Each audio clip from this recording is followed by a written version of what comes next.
Mainpuri Lok Sabha seat पर हो रहे उपचुनाव से पहले कुछ तस्वीरें सोशल मीडिया पर खूब वायरल हो रही हैं। ये तस्वीरें सपा प्रमुख अखिलेश यादव और उनके चाचा शिवपाल सिंह यादव की हैं। ये खास इसलिए हैं क्योंकि पिछले 5 साल से दोनों के बीच काफी मतभेद रहे हैं। शिवपाल ने सपा छोड़कर अपनी नई पार्टी प्रसपा का गठन कर लिया था। 2022 के विधानसभा चुनाव से पहले दोनों फिर साथ आए थे। दूरियां फिर भी कम नहीं हुई। चुनाव तो साथ में रहे। जैसे ही चुनाव खत्म हुआ, नतीजे आ गए, उसके बाद फिर से दूर हो गए शिवपाल यादव। फिर शिवपाल यादव क्या बीजेपी के करीब जा रहे हैं, क्या अखिलेश यादव की परेशानी बढ़ाएंगे, सारी बातें चलती रहीं, लेकिन नतीजा कुछ नहीं निकला। एक बात स्पष्ट हो गई, परिवार परिवार होता है। शिवपाल यादव, अखिलेश यादव साथ साथ में हैं। अब मुलायम सिंह यादव के निधन के बाद अखिलेश और शिवपाल के बीच बढ़ती नजदीकियां चर्चा का विषय बन चुकी हैं। सवाल उठ रहा है कि क्या दोनों के बीच सारे गिले शिकवे दूर हो चुके हैं? क्या अब पूरी तरह से शिवपाल की सपा में वापसी होगी? इन सब सवालों के जवाब देते हुए उन तस्वीरों को भी आपके सामने रखते हैं जिन्होंने सियासी गलियारे में हलचल बढ़ा दी है।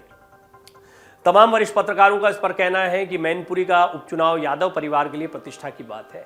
1989 से ये सीट मुलायम सिंह यादव और उनके करीबियों के पास रही है। ऐसे में अब उनके न रहने पर अगर ये सीट सपा हारती है तो इसका बड़ा सियासी संदेश जाएगा। अखिलेश यादव के नेतृत्व पर भी सवाल खड़े होंगे। यही कारण है कि वो किसी भी हालत में ये उपचुनाव जीतना चाहते हैं। अखिलेश जानते हैं कि अब तक पिता मुलायम सिंह यादव ने ही पूरे परिवार को एकजुट रखा है। भले ही परिवार में खटपट हुई और कुछ लोगों ने अलग रास्ता भी पकड़ लिया, लेकिन मुलायम के नाम पर पूरा परिवार हमेशा एकजुट रहा। शिवपाल सिंह यादव भी मुलायम का ही सम्मान करते थे। अब उनके न रहने पर अखिलेश को कोई ऐसा शख्स चाहिए जो परिवार को एकजुट रख पाए। यह काम शिवपाल सिंह यादव के अलावा कोई नहीं कर सकता है। यही कारण है कि मुलायम सिंह यादव के निधन पर अखिलेश और शिवपाल के बीच दूरियां खत्म होती दिखाई दी हैं। कुछ ऐसा ही इस बार विधानसभा चुनाव से ठीक पहले भी देखने को मिला। शिवपाल को अखिलेश ने गठबंधन में शामिल किया था। हालांकि तब अखिलेश ने शिवपाल के अलावा उनकी पार्टी से किसी और को टिकट नहीं दिया। सपा के ही टिकट पर जसवंत नगर से शिवपाल यादव चुनाव लड़े थे, सबसे बड़ी जीत हासिल की थी। और वो अब कह रहे हैं कि डिंपल को भी इतनी ही बड़ी जीत दिलाई है जसवंत नगर से, क्योंकि इसी संसदीय क्षेत्र में उनका विधानसभा क्षेत्र भी पड़ता है। चुनाव के बाद अखिलेश और शिवपाल में तल्खी फिर बढ़ गई। ऐसे में ये भी मुमकिन है कि केवल मैनपुरी उपचुनाव के लिए अखिलेश ने शिवपाल के साथ दूरियां कम की हो और बाद में फिर से दोनों के बीच रिश्ते खराब हो जाए। ये कहना भी गलत नहीं होगा, क्योंकि ऐसा होता रहा है।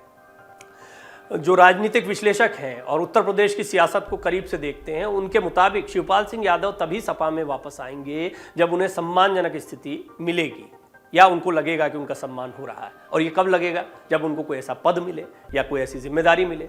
और अखिलेश इससे बचते हैं। उन्हीं से तो पार्टी की कमान लेकर अखिलेश यादव ने संभाला था, पार्टी से बाहर कर दिया था, मुलायम सिंह यादव तक के सामने खड़े हो गए थे। तो कुल मिलाकर ये लड़ाई बहुत पुरानी है। अगर इसके अतीत में जाएंगे तो आप पाएंगे कि शिवपाल की सपा से दूरियां कैसे हुई। दूरियां ही नहीं हुई थी, शिवपाल से पूरी तरह से सपा छीन ली गई थी और ये लड़ाई तब की है। लेकिन इससे दोनों का ही नुकसान है। शिवपाल यादव का भी कोई बड़ा फायदा नहीं हो रहा अलग पार्टी बनाकर। बीजेपी में भी जाने को लेकर उनकी बातें स्पष्ट नहीं है, क्योंकि शिवपाल कुछ ना कुछ उम्मीद रखते हैं राजनीति के इस पड़ाव पर इतने अनुभव के बाद में।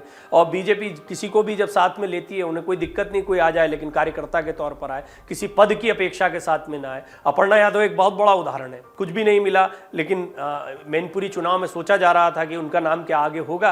बहरहाल अपर्णा और प्रदेश अध्यक्ष की मुलाकात हुई, बाद में कई कयास लगाए गए, लेकिन ये स्पष्ट हो गया कि अपर्णा अपने परिवार के खिलाफ नहीं जाएंगे और खुद बीजेपी को भी इससे कोई बहुत बड़ा फायदा मिलता नहीं दिखाई दे रहा था। शिवपाल की कहानी यही है, लेकिन शिवपाल ज्यादा अनुभवी है अपर्णा के मुकाबले। उनकी राजनीति बहुत गहरी है और सपा की राजनीति है। हमने आपके सामने एक रिपोर्ट रखी थी, हमने बताया था कि समाजवादी पार्टी के अलावा कोई ठोर नहीं है शिवपाल यादव के लिए। हाँ, बस वहां सम्मान मिल जाए तो ये बड़ी बात है। और जसवंत नगर से जब टिकट मिला तो उन्होंने ऐसा सम्मान इसको स्वीकार कर लिया, लड़े भी, अच्छा लड़े और बड़ी जीत भी हासिल की।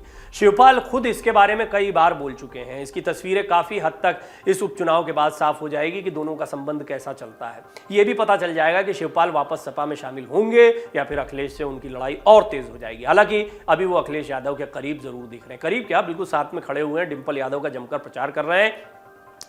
शिवपाल ने एक ट्वीट के जरिए इसे जाहिर करने की कोशिश भी की है। उन्होंने अखिलेश के साथ खुद की एक फोटो शेयर करते हुए लिखा था कि हम सब में हैं नेताजी, लो सब हो गए एक।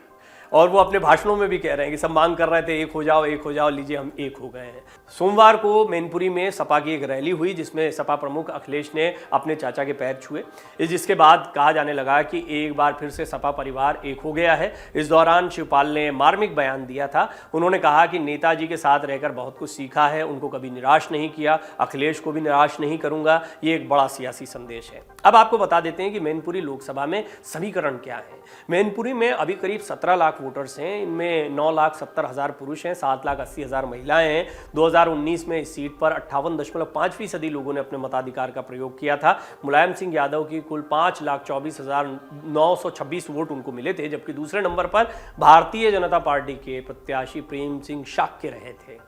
ये ध्यान रखें, मुलायम सिंह यादव के खिलाफ उनको 4,30,537 वोट मिले थे। मुलायम को जीत मिली थी और 94,389 मतों के अंतर से जीत मिली थी, लेकिन ये इतनी बड़ी जीत नहीं थी। अभी किसी और को जीत मिले मुलायम सिंह यादव के अलावा यहाँ से, वो भी मैनपुरी जैसे उनके गढ़ में, उनके घर में, तो शायद ये जीत बड़ी मानी जाएगी। लेकिन मुलायम सिंह यादव को इससे ज़्यादा बड़ी जीत की उम्मीद थी। क्यों? शाक्य मतदाता, और यही शाक्य वाला कार्ड जो है बीजेपी ने इस बार खेला है। और इस बार मुलायम सिंह यादव नहीं, डिंपल यादव समाजवादी पार्टी की प्रत्याशी हैं, इसीलिए परिवार को एकजुट होना पड़ा, शिवपाल यादव को भी मैदान में उतरना पड़ा है। जातीय समीकरण की बात करें तो यहाँ सबसे ज्यादा यादव मतदाता हैं, इनकी संख्या करीब 3.5 लाख है। शाक्य, ठाकुर, जाटव मतदाता भी अच्छी संख्या में है। इनमें करीब 1,60,000 शाक्य हैं, 1,50,000 ठाकुर हैं, 1,40,000 जाटव हैं, 1,20,000 ब्राह्मण और 1 लाख लोधी राजपूतों के वोट हैं। वैश्य और मुस्लिम मतदाता भी 1 लाख के करीब हैं। कुर्मी मतदाता भी 1 लाख से ज़्यादा हैं। मैनपुरी लोकसभा सीट में विधानसभा की 5 सीटें आती हैं। इनमें 4 सीटें मैनपुरी, बहुगांव, किशनी और करहल मैनपुरी जिले की हैं। इसके साथ ही इटावा जिले की जसवंत नगर, जहां से विधायक हैं शिवपाल यादव, विधानसभा सीट भी इस लोकसभा सीट का हिस्सा है। इस साल हुए विधानसभा चुनाव में मैनपुरी जिले की 2 सीटों पर भाजपा जबकि 2 पर समाजवादी पार्टी के प्रत्याशियों ने जीत हासिल की थी। तो विधानसभा चुनाव से समझ लीजिए कि 2-2 बटी हुई हैं, यानी मुकाबला इतना आसान भी नहीं है कि सीधे सीधे ये समाजवादी पार्टी की तरफ दिखता, और वो भी तब जबकि डिंपल यादव को चुनाव लड़ना है। मैनपुरी और भोगांव भाजपा के खाते में गई थी, किशनी और करहल सपा के खाते में गई थी। करहल से खुद अखिलेश यादव जो हैं विधायक हैं। इटावा की जसवंत नगर सीट पर सपा के टिकट पर शिवपाल सिंह यादव ने चुनाव जीता था। मैनपुरी लोकसभा उपचुनाव के लिए 10 नवंबर को अधिसूचना जारी हुई। 17 नवंबर तक नामांकन दाखिल हुए। 21 नवंबर नाम वापस लेने की अंतिम तारीख थी। 5 दिसंबर को मतदान होना है। मतों की गिनती 8 दिसंबर को होगी, जब हिमाचल और गुजरात के नतीजे आ रहे होंगे। तो एक सीट है बेशक, लेकिन ये एक सीट बहुत ही मज़ेदार रहने वाली है और इस पर लोगों की नज़र रहेगी। तो हिमाचल और गुजरात के चुनाव नतीजे जो हैं उस पर सबका ध्यान रहेगा। लेकिन मैनपुरी उपचुनाव में 6 प्रत्याशी मैदान में हैं और डिंपल यादव और शाक्य के बीच में, रघुराज शाक्य के बीच में जो मुकाबला है, बीजेपी और सपा के बीच में जो मुकाबला है, ये किसी बड़े चुनाव से कम नहीं होने वाला है, बेहद दिलचस्प होने वाला है। और हिमाचल, गुजरात, इसमें सरकार किसकी बनती है ये तो बड़ा सवाल रहेगा। मैनपुरी का किला ढहता है, बचता है सपा के लिहाज से, ये भी एक बड़ा सवाल रहेगा। डाउनलोड करें अमर उजाला ऐप और पाएं खबरें लगातार। अगर आप ये वीडियो YouTube पर देख रहे हैं तो हमारे चैनल को सब्सक्राइब करें और बेल आइकन को दबाना ना भूलें। अगर आप Facebook पर ये वीडियो देख रहे हैं तो हमारे पेज को लाइक करें।